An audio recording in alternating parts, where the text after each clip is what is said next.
ရွှေဖြိုးလက်တို့တလူရင်းနေနဲ့လားရွှေနဲ့မြဥပမာသွင်းကိုအောင်မင်းအောင်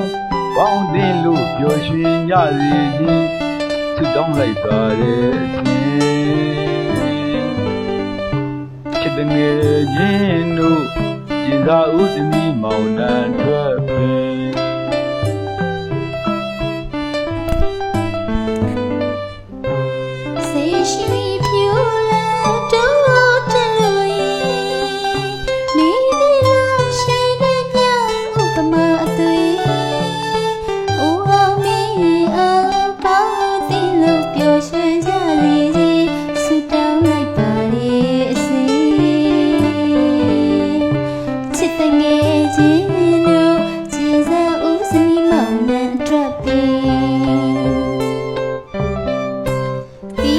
တန်တီရာဝိညာဉ်တန်လို့ခွင်နာ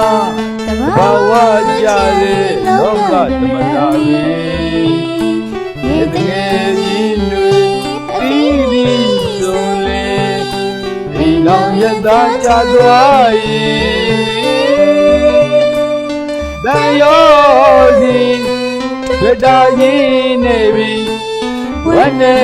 ဝန္တာလွမ်းကြနာပဲသူနဲ့တွေ့ကြရင်လာရဲ့သမီးရဲ့အိမ်တော်ရေးတွေဝင်ဘယ်လောက်ပဲကြီး